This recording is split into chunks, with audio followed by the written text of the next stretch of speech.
আমরা আমাদের শেষ ঘামটুকু দিয়ে, শেষ শ্রমটুকু দিয়ে আমি আপনাদের নিরাপত্তা আমরা নিশ্চিত করতে চাই।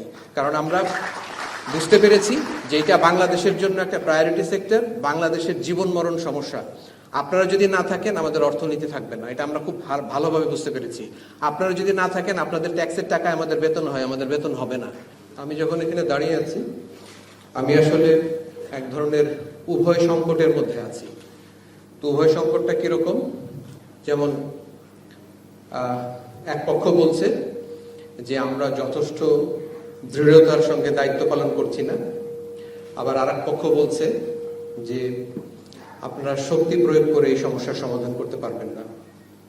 এই বিষয়ে উল্লেখ করতে চাই, আমার শ্রদ্ধাভাজন আজাদ ভাই কিছুদিন আগে এক কনফারেন্সে একসঙ্গে ছিলাম, তিনি বলছিলেন যে আপনি এই অসময়ের সবচেয়ে নিরীহ সৈনিক। তো আমি জানি না আমি কতটা নিরীহ, বাট এই মুহূর্তে এই ইন্ডাস্ট্রিয়াল সেক্টর আমাদের জন্য মানে সবচেয়ে বেশি গুরুত্বপূর্ণ একটা টাস্কিং, যেটা সেনাবাহিনী প্রধানের পক্ষ থেকে আমাকে প্রদান করা হয়েছে। আপনাদের পক্ষে বিপক্ষে মত থাকতেই পারে, তবে আমরা মনে করি যে আমরা আমাদের সর্বশক্তি নিয়োগ করেছি যাতে করে এই শিল্প কলকারখানা, শুধু গার্মেন্টস শিল্পের কথাই বলবো না, ওষুধ শিল্প এবং অন্যান্য শিল্প কলকারখানা সবগুলো সেক্টরে যেন একটা নিরাপদ পরিস্থিতি বা পরিবেশ ফিরে আসে, সেই জন্য আমরা সর্বশক্তি নিয়োগ করে কাজ করে যাচ্ছি। আপনারা জানেন যে বিগত 8 তারিখে আমরা আসলে আনুষ্ঠানিকভাবে এখানে মোতায়েন হয়েছি। আমাকে সেনাপ্রধান ওই দিন আমাকে ডেকে বললেন যে আমাদের তোমার জন্য অনেক টাস্কিং আছে, যেমন আমরা বিভিন্ন জেলায়, ঢাকা শহরের বিভিন্ন জায়গায় আইন শৃঙ্খলা রক্ষার কাজ করছি, সংখ্যালঘুদেরকে রক্ষা করার কাজ করছি, এরকম বিভিন্ন কাজ আছে। কিন্তু এই মুহূর্তে তোমার জন্য সবচেয়ে বড় এবং গুরুত্বপূর্ণ দায়িত্বটা হচ্ছে হলো গিয়ে তোমাকে এই সেক্টরটাকে বাঁচাতে হবে। কারণ অন্য যত জায়গাতেই আমরা সাফল্য অর্জন করি না, যদি এই দেশের অর্থনীতির যে মেরুদণ্ড, এটাকে যদি তুমি ধরে রাখতে না পারো, তাহলে অন্য কোনো সেক্টর যতই সফলতা আসুক না কেন, সেটা কোনো লাভ হবে না। তো উনি আমাকে এই কথাটা যখন বললেন, আমি বুঝতে পারলাম যে আমার কাজের গুরুত্ব কতখানি। তারপরে উনি একটা টাস্ক ফোর্স তৈরি করে দিলেন, 9 পদাতিক ডিভিশনকে বললেন যে তোমাদের মাধ্যমে টাস্ক ফোর্সটা পরিচালিত হবে, ইন্ডাস্ট্রিয়াল সিকিউরিটি টাস্ক ফোর্স। এবং আমি আমার অধীনস্থ কর্নেল মহিউদ্দিনকে প্রধান করে 2টা ব্রিগেড তার অধীনস্থ করে দিয়ে আমরা এই টাস্ক ফোর্সটা পরিচালনা করে আসছি গত অগাস্ট মাসের 8 তারিখ থেকে। এর পরবর্তী সময়ে গত 21শে অগাস্ট সম্মানিত সেনাপ্রধান তিনি আমাদের সকল বিজনেস লিডারদের নিয়ে বসেছিলেন যে আরো কি করা যায়, আরো কিভাবে আমরা এটাকে আরো জোরদার করতে পারি, সেই জন্য উনি বসেছিলেন। এবং সেখান থেকে উনি কিছু গুরুত্বপূর্ণ পয়েন্ট পেয়েছিলেন যেগুলো আমাদেরকে বলেছেন, এবং সেগুলো আমরা বাস্তবায়িত করেছি। তো এইভাবে আসলে আমি একটু প্রেক্ষাপটটা বর্ণনা করলাম এবং আমরা বোঝাতে চেষ্টা করলাম যে আসলে আমাদের জন্য আপনাদের এই সেক্টরের নিরাপত্তা এবং সেক্টরের স্বাভাবিক অবস্থা ফিরিয়ে আনার জন্য আমাদের আসলে আমরা কতখানি প্রতিজ্ঞাবদ্ধ এবং কতখানি আমরা মানে সচেতন, সেটা বোঝানোর জন্য। এখন আমি আসি যে আমাদের মানে এই অস্থিরতার কারণ, আমি বিগত কয়েকদিনের অভিজ্ঞতায় আমি মোটা দাগে 3টা মানে কারণ আমি আসলে মানে অনুধাবন করতে পেরেছি যে যেগুলোর সমাধান হলে আমরা এখানে একটা সুন্দর একটা উৎপাদনমুখী পরিবেশ নিয়ে আসতে পারবো। প্রথম কারণটা হচ্ছে গিয়ে যে যেই মানে অস্থিরতার কারণ যেটা ছিল সেটা হচ্ছে গিয়ে যে বহিরাগতদের আক্রমণ।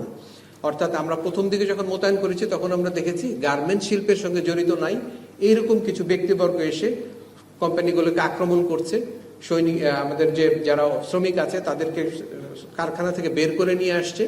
এবং তখন আমরা আমাদের মোতায়েন জোরদার করলাম, করে আমরা কিন্তু এখন আমি এখানে দাঁড়িয়ে একদম নিশ্চিতভাবে বলতে পারি যে বহিরাগতদের কোনো আক্রমণ আমরা 100% এখন আমরা একদম নিয়ন্ত্রণ করতে পেরেছি। এখন আর এটা হচ্ছে না, কোনো গার্মেন্টস এটা হচ্ছে না, এইটা আমরা একদম জোর দিয়ে বলতে পারি। দ্বিতীয় যে কারণটা সেটা অত্যন্ত গুরুত্বপূর্ণ, সেটা হচ্ছে গিয়ে যে শ্রমিকদের বিভিন্ন যৌক্তিক এবং অযৌক্তিক দাবির সমন্বয়ে একটা পরিস্থিতির সৃষ্টি হয়েছে, যেই কারণে কলকারখানাগুলো সকালবেলা চলা শুরু করলেও দেখা যাচ্ছে যে লাঞ্চের পরবর্তী সময় অনেকে ফেরত যাচ্ছেন না, তারা বিভিন্ন দাবি দাওয়া দিচ্ছেন, সকালবেলা থেকেই কিছু কলকারখানা বন্ধ হয়ে যাচ্ছে, এরকম একটা পরিস্থিতির সৃষ্টি হয়েছে। তো এইটা আমি মনে করি একটা বড় ধরনের সমস্যা। এবং এই সমস্যার পেছনে ওই যেটা বললাম যৌক্তিক এবং অযৌক্তিক।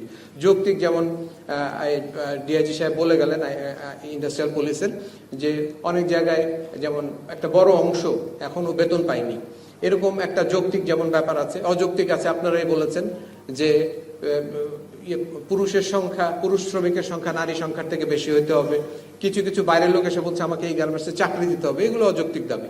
তো এরকম একটা মিশ্রণ মানে দাবির পরিপ্রেক্ষিতে আমরা দেখছি একটা অশান্ত পরিবেশ ভেতরে বিরাজ করছে। এবং আমি মনে করি যে এই যে অশান্ত পরিবেশ এবং যেই প্রবলেমগুলো বললাম, এগুলো আসলে মানে আমাদের মানে আইন শৃঙ্খলা রক্ষাকারী বাহিনী শক্তি প্রয়োগ করে আসলে এটা সমাধান করতে পারবে না।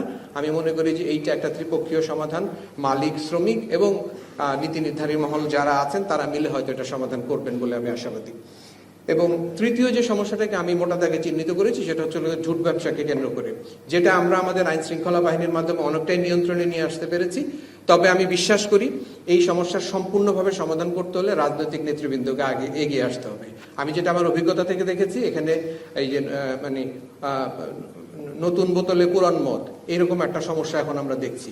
মুখ পরিবর্তন হচ্ছে, নতুন ব্যক্তিবর্গ আসছেন, তারা এসে নতুন দাবি দেওয়া দিচ্ছেন, আমাকে এই ব্যবসা দিতে হবে এবং যেই কারণে একটা অরাজক পরিস্থিতি সৃষ্টি হচ্ছে। যদিও আমরা এটা অনেকটা নিয়ন্ত্রণ করতে এসেছি, বাট আমি মনে করি যে রাজনৈতিক ব্যক্তিবর্গ যারা আছেন তারা যদি এখানে সম্পৃক্ত হন, তাদের দলের নেতাকর্মীকে নিয়ন্ত্রণ করতে পারেন, তাহলে আমি মনে করি এটা সম্পূর্ণভাবে সমাধান সম্ভব।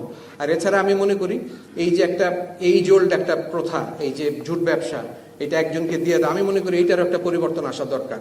এটাকে কিভাবে সর্বজন গ্রাহ্য করে এটাকে অকশন হাউস বা কোনো একটা কিছুর একটা সিস্টেমের মধ্যে দিয়ে নিয়ে আসা উচিত, যাতে করে এই যে গার্মেন্ট ব্যবসাটা কেন্দ্র করে এই যে একটা পেশি শক্তির যে আবির্ভাব হয়, সেটাকে আমার মনে হয় বন্ধ করা যেতে পারে বলে আমি মনে করি। এবার আমি বলি যে আমাদের কার্যক্রম আমরা কিভাবে পরিচালনা করছি। আমরা ওই যেটা বললাম যে 2টা ব্রিগেড, অর্থাৎ আমাদের 2টা ব্রিগেডিয়ার জেনারেল, তার 2টা ব্রিগেড নিয়ে কিন্তু আপনাদের এই পুরা এই মানে আশুলিয়া, টঙ্গী, গাজীপুর, ভালুকা, এইসব জায়গা সবকিছু মিলিয়ে আমরা এখানকার শান্তি শৃঙ্খলা নিয়ন্ত্রণ করছি। এবং এই সঙ্গে আমাদের ইন্ডাস্ট্রিয়াল পুলিশ আছে, সাধারণ পুলিশ আছেন, বিজিবির ব্যাটালিয়ন 8 প্লাটুন আছে আমার সঙ্গে, র্যাব আছে। তো সবকিছু মিলিয়ে আমরা যৌথ বাহিনীর একটা কাঠামো তৈরি করেছি। তো আমরা যেটা করেছি যে এক একটা এলাকাতে কতগুলো ইন্ডাস্ট্রি নিয়ে একটা ক্লাস্টার তৈরি করেছি। সেই ক্লাস্টারের চারিদিকে আমরা একটা ব্যুহ তৈরি করেছি। সেই ব্যুহতে আমাদের সৈনিক মোতায়েন আছে, এপিসি সহ, এবং আমরা সেখানকার ভিতর বাহিরের যে চলাচল সেটাকে নিয়ন্ত্রণ করছি। দ্বিতীয়ত, আমরা 24/7 ডে অ্যান্ড নাইট আমরা পেট্রোলিং করছি, সকালে করছি, রাত্রে করছি, যাতে করে কেউ এই ইন্ডাস্ট্রির আশেপাশে কোনো রকম অরাজক পরিস্থিতি তৈরি না করতে পারে। আমাদের ক্যান্টনমেন্টগুলোতে, ঢাকা এবং সাভার ক্যান্টনমেন্টে, ময়মনসিংহ ক্যান্টনমেন্টে আমরা কিউআরএফ বলি, কুইক রিঅ্যাকশন ফোর্স, রেডি করে রেখেছি। যদি কোনো অরাজক পরিস্থিতি তৈরি হয়, আমরা কয়েকদিন আগে যেমন দেখেছি ভ্যাকসিনগত হয়েছে, এরকম পরিস্থিতি হলে এই কিউআরএফ গুলো তাড়াতাড়ি করে আমরা এই শক্তির বাইরে অতিরিক্ত শক্তি হিসেবে প্রেরণ করছি, যাতে করে তাৎক্ষণিকভাবে সেই সমস্যার মোকাবেলা করতে পারি। এছাড়া এই মিলিটারি লাইন অফ অপারেশনসের পাশাপাশি আমরা যেমন গণসংযোগ করছি, আমরা বিভিন্ন জায়গায় রাতে দিনে যাচ্ছি, মাইকিং করছি। যারা এই সেক্টরের সঙ্গে জড়িত, তারা যারা পরোক্ষভাবে জড়িত, যেমন ওই এলাকার বাড়িওয়ালা, দোকানদার, তাদেরকে আমরা সেন্সিটাইজ করছি। এইভাবে করে আমরা একটা মিলিটারি লাইন অফ অপারেশন এবং অন্যান্য সবকিছু মিলিয়ে এবং আপনাদের সহযোগিতা সবকিছু মিলিয়ে কিন্তু আমরা একটা পরিবেশ নিয়ে আসতে পেরেছি। এবং আমি মানে গর্বের সাথে বলতে চাই যে আমাদের এই মোতায়েনের পরে আমাদের সাফল্য কি, আমরা এখন পর্যন্ত কয়েকটা মানে বিচ্ছিন্ন ঘটনা ছাড়া আমরা কিন্তু আপনাদের মেজর কোনো ভ্যান্ডালিজম বা মেজর কোনো আর্সন এখন পর্যন্ত হতে দেই নাই। এবং আপনাদের প্রতিষ্ঠানগুলো কিন্তু এখনো মানে যথাযোগ্যভাবে যেভাবে থাকা উচিত সেভাবে আছে। কিছু কিছু ক্ষেত্রে ক্ষতি হয়েছে, সেজন্য আমরা দুঃখ প্রকাশ করছি, কিন্তু অধিকাংশ ক্ষেত্রেই কিন্তু আমরা এখন পর্যন্ত সেটা বজায় রাখতে পেরেছি। আমরা বিভিন্ন সময়ে আমরা যখনই মালিক এবং শ্রমিকের মধ্যে কোনো অসন্তোষ সৃষ্টি হয়েছে, অনেক জায়গায় মালিক অবরুদ্ধ হয়ে গিয়েছেন, আমরা সেই সব জায়গায় সেই সব ফ্যাক্টরিতে যাচ্ছি এবং সেখানে গিয়ে উভয় পক্ষের মধ্যে আমরা বনিবনা করছি, মালিকদেরকে তাদেরকে উদ্ধার করে নিয়ে আসছি, শ্রমিকদেরকে বোঝাচ্ছি। এইভাবে করে কিন্তু আমরা আমাদের কাজগুলো করছি।